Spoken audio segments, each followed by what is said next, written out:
It's Thursday, December 24th, and this is now on H&N. And as people are heading into Christmas, this is a nice holiday gift. Counting on help from the feds, Governor Ige delays the start of furloughs for state workers. I am asking Congress to amend this bill and increase the ridiculously low $600 to $2,000. House Republicans say no to the president and Democrats' efforts to increase stimulus payments for millions of Americans. I'm Skylar Henry on Capitol Hill with the latest on where a new COVID rescue package stands. We'll see how it goes. That's how I feel it. But it's holidays. We've been cooped up since March. Right now, holiday travel continues despite pleas for people to stay home. Thank you, Ms. Scott. It's a record-breaking charitable gift changing thousands of lives. I'm Michael George with where $6 billion is going and those grateful for the generosity. That's coming up on this Christmas Eve edition of This Is Now.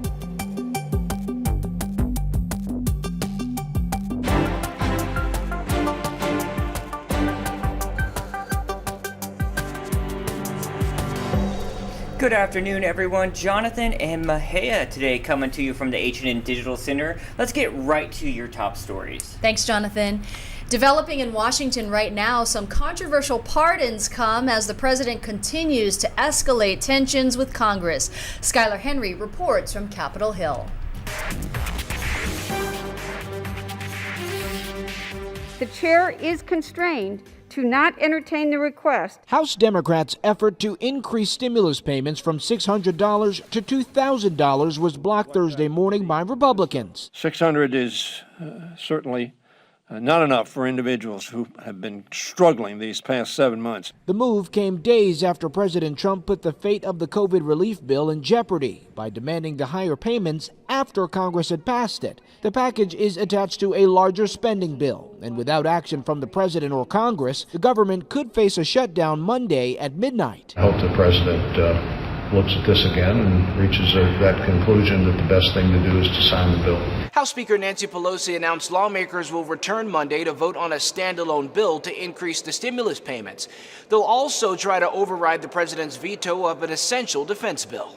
Wednesday night, President Trump announced another round of controversial pardons. He pardoned two of his former 2016 campaign associates, Paul Manafort and Roger Stone. Both were prosecuted in connection to special counsel Robert Mueller's investigation of Russia's meddling in the 2016 presidential election. Manafort served around 2 years on tax and bank fraud charges, and Stone was convicted of witness tampering and lying to Congress. Roger Stone was treated very unfairly, in my opinion. The president also pardoned Jared Kushner's father, Charles Kushner, who pleaded guilty to witness retaliation and tax charges in 2005. Republican Senator Ben Sasse of Nebraska wrote in a statement, "This is rotten to the core." Skylar Henry, CBS News, Capitol Hill. Here at home, with nearly $2 billion in that federal funding expected soon, the governor postponed furloughs for state workers until July. Hawaii's furloughs would have amounted to a 9% pay cut for many state workers forced to take unpaid days off. Now, the delay was announced yesterday. That was just hours after the UH Faculty Union filed a lawsuit and days after the Teachers Union filed a labor complaint. And as people are heading into Christmas, this is a nice holiday gift. We would hope that we would just put away the furlough conversation altogether. Both the Board of Education and economists have said that furloughs are, bad for our keiki and our teachers. Now, officials are asking everyone not to hold large gatherings this holiday season. Billy V is here now to tell us what the laws are, county by county. So let's start with the island of Oahu. We have the strictest rules here and the highest number of COVID cases in the state. For all gatherings, indoor or outdoor, only 5 people are allowed, regardless of household. We're under Tier 2 currently. The number of people permitted in a gathering would go up if we advance to the next tier. On Hawaii Island in Maui County, up to 10 people are allowed indoor or outdoor. Now, it's a little different for the island of Kauai. That county there, they have a tier system like Oahu, and it's currently in Tier 4. 10 people are allowed indoors, but outdoors, up to 25 are permitted. Generally speaking, these rules apply to everything from a luau, barbecue, party, picnic, wedding, funeral, and more. This does not include federal, state, county, and government operations. It also doesn't include educational and child care facilities. And this is for gatherings anywhere on public or private property. It's different, of course, if the people you're gathering with live on the property. A new survey found more than half of Hawaii restaurants may have to close in 4 months if business doesn't improve. Our Ben Gutierrez has the latest. The study by the UH Public Policy Center says Hawaii's restaurant industry has been hit hard by government restrictions to control COVID-19 and also by the steep drop in tourism. Nearly 9 out of 10 of those restaurants say if they were to shut down, they wouldn't be able to get the financing to reopen again. And almost half the restaurants say they're 2 months or more behind in paying their bills, including rent. It's a fixed cost, so it's not something you can kind of schedule for or cut or not order as much inventory. It's really all up to the landlord at that point. Many of them are staying open just to keep their employees are employed so that they're not on the unemployment payroll or lose their medical insurance. The Hawaii Restaurant Association says it knows of 55 Oahu restaurants that have closed permanently due to the pandemic. That list includes places like Alan Wong's, the top of Waikiki, and Like Drive-In. The Restaurant Association says if it weren't for the federal Paycheck Protection Program and the state's restaurant cards, the number of closed restaurants would be double. Ben Gutierrez, Hawaii News Now. Now we want to pass along this update. An attorney for U.S. Surgeon General Jerome Adams has filed a motion on Oahu to dismiss the criminal charges against him. Adams was cited for being at Kualoa Regional Park while it was closed back in August. At that time, he was here to help with the surge testing program. His attorney argued that the park ban was vague and unconstitutional. A judge will consider his request in February. Now, as we've been telling you all week, millions of Americans have decided to travel despite the risk of COVID. Sam Brock is in Fort Lauderdale with the very latest. Well, it is sunshine in South Florida here at Fort Lauderdale Hollywood International Airport, but obviously for much of the country right now, that is not the case, getting hammered by severe weather. Let's start in the upper Midwest, places like Minnesota, Nebraska, South Dakota that are seeing blizzards, snarling traffic, pulling trucks off of roadways and creating whiteout conditions. In the Northeast, they are expecting torrential rain and heavy wind tonight into tomorrow morning, Christmas Day. All of this going on as travelers are heading out by the millions during a pandemic to see their families. We saw lines that were stretching throughout the terminal at Miami International Airport, where I interviewed one woman heading back to Brazil for the holiday with some trepidation about seeing her parents. I mean, I bought this flight 7 months ago, so I'm really excited to see them. And I don't know, I feel like I don't know how to explain. I just want to see them. I think it will be okay. I don't really think it's really dangerous, the coronavirus. So. AAA had originally forecast about 84 million travelers this holiday season, but most of those on the roadways, only about 3 million by air. But the TSA numbers have already jumped that. We've seen 5 million travelers in the last 5 days, according to that agency. And here at Fort Lauderdale Airport, the 18th largest in the country, they're projecting 1 million travelers just here over the holiday.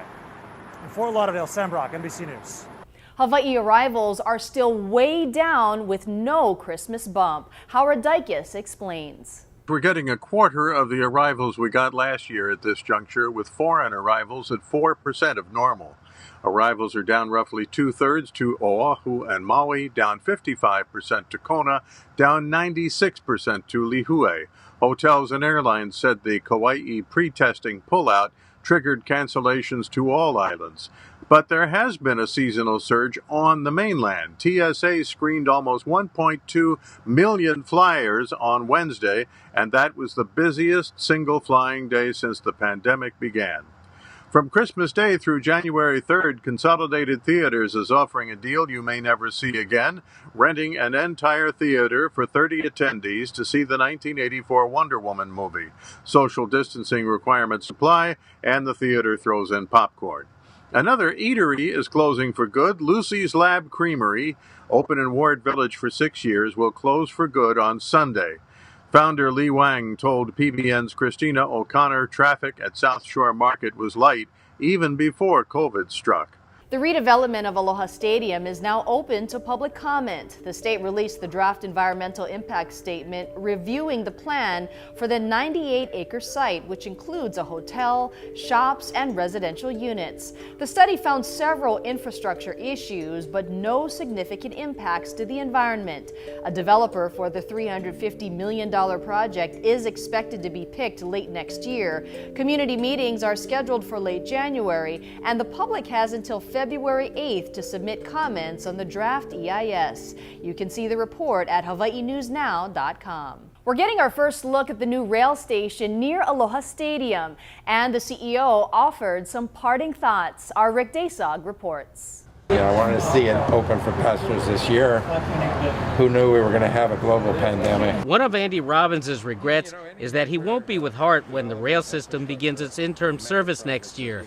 The Rail Authority's CEO, whose contract was not renewed by the board, will leave next week, about 6 months before the trains start shuttling their first passengers between West Oahu and the Halawa or Aloha Stadium station.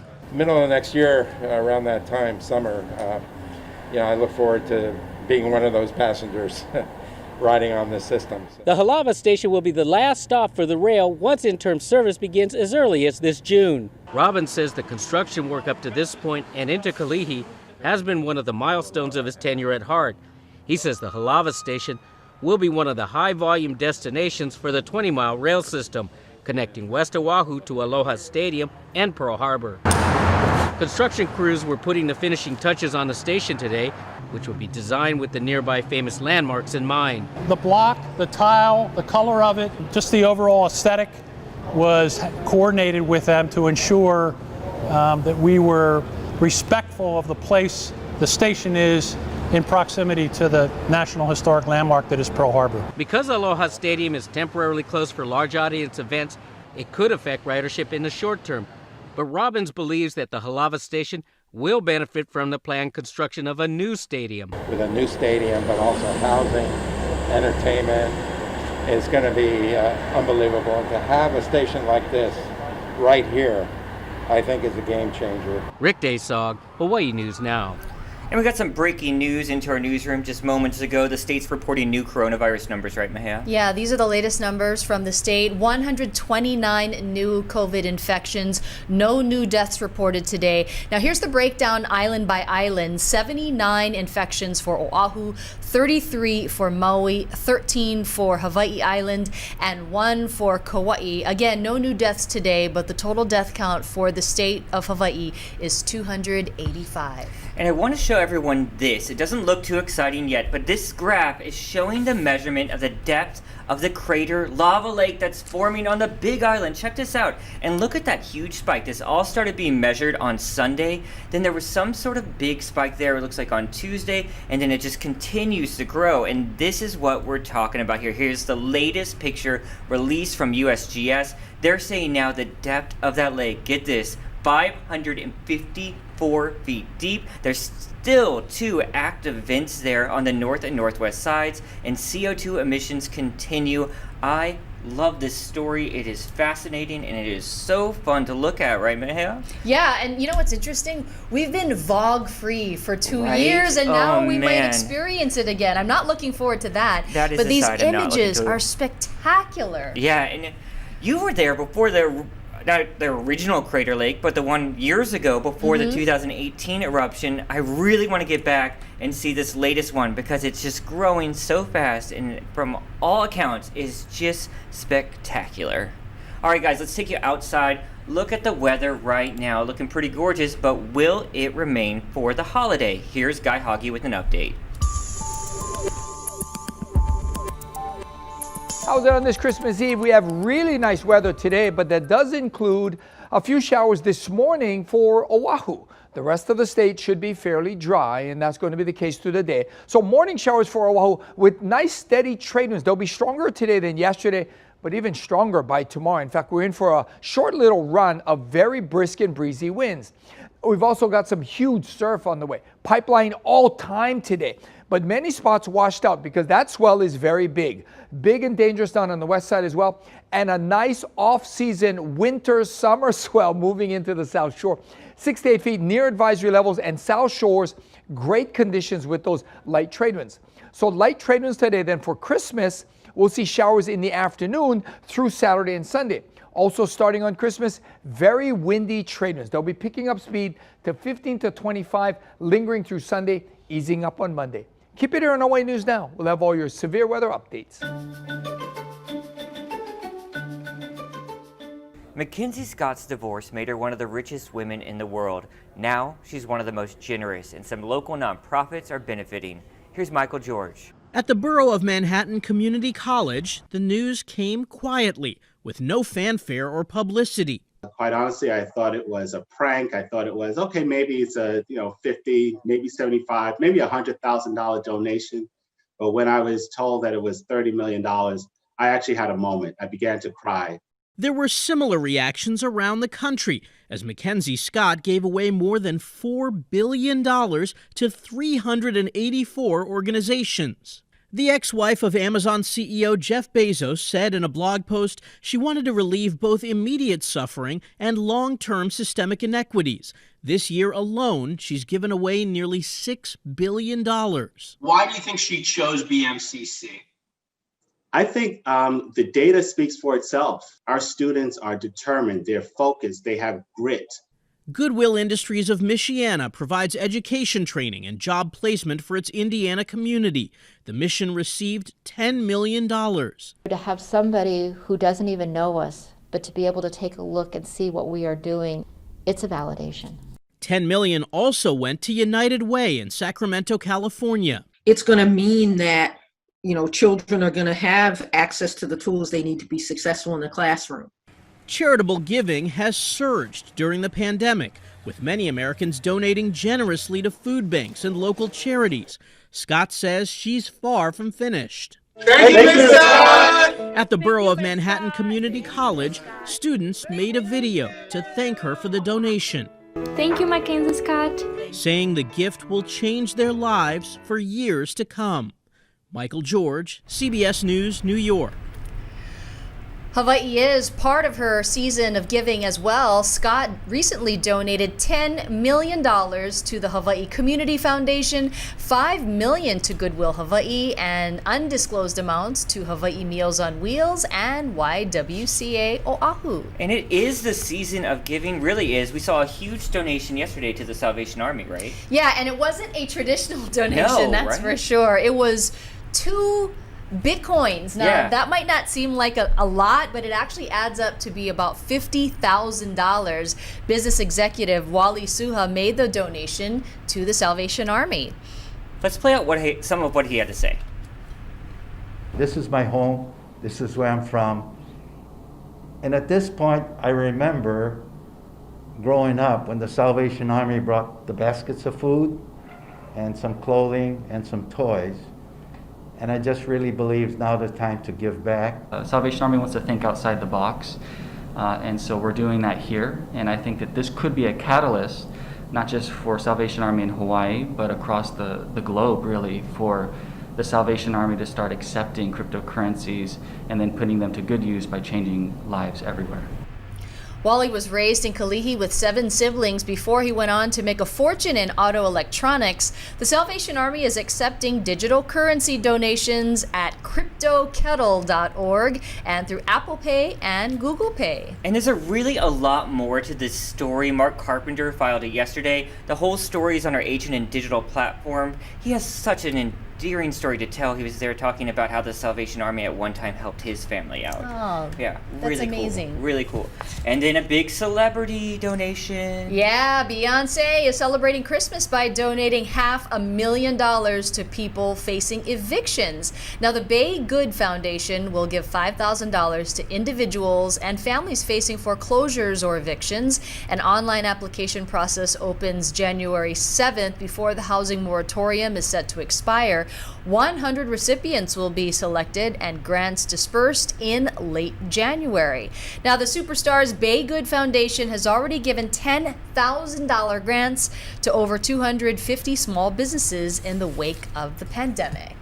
Some fun breaking news right here. Look who we're tracking with the help of NORAD. Santa's up in the sky, Christmas Eve, and Christmas is happening in so many places already across the world, and Santa is doing his job. I'm just waiting for an identifying marker. My geography is not that good. Yeah, to know exactly where he's at. Where are you? There's snow flurries wherever he's at, he's for obviously sure. under a large air mass there. Okay. All right. Well, we'll keep checking in. And again, sorry about my geography skills. Me too. I can't help you. But you know who else we're going to talk to and check in with is Ian Lee, and he's going to show us really how Christmas Eve is being celebrated around the world. It's a blue and subdued Christmas Eve in Bethlehem. The parade of pipes and drums play for an empty manger square. Any other year, this place would be packed with pilgrims. It's a very sad Christmas because we cannot celebrate according to the tradition because of the pandemic. But despite 2020 being challenging, this Grinch of a year can't steal the Christmas spirit. Families reunited in France after being stuck in the UK due to a COVID lockdown. Celebrating Christmas without my mom, says this woman, is just not Christmas. A brass band filled Athens with holiday cheer, while some famous faces read a Christmas classic for charity. Merry Christmas to all, and to all a good night. And above the Arctic Circle, the big man himself, a.k.a. Kris Kringle, Father Christmas, or you may know him as Santa Claus, offered a special message before his long journey. Now is the time to relax and to spend Christmas with your loved ones. But it's also worth remembering friends and relatives, or even acquaintances, who can be connected in a variety of new, different ways. Spreading some holiday joy to keep the spirit alive On Donner and Blitzen. and hope 2021 rings in a better year. Ian Lee, CBS News, London. All right, Mahea, what do you say we talk about some more good news, especially if you're planning ahead? That's right. Back on Oahu, Fukubukuro is back. Stores at Ala Moana, Royal Hawaiian Center, and the International Marketplace all plan to ring in the new year with the lucky bags. These bags typically have great deals, and some places will even slip in gift cards, hotel stays, as well as other treats. All three shopping locations will have the deals on New Year's Day, but International Marketplace plans to make them available on New Year's Eve, and Royal Hawaiian stores are making them available through January 3rd. I'm there. You guys, let us be the first to say happy holidays, and we'll be back here on Monday, and we'll see you then. We want to end the show today with UH's choir. Check this out.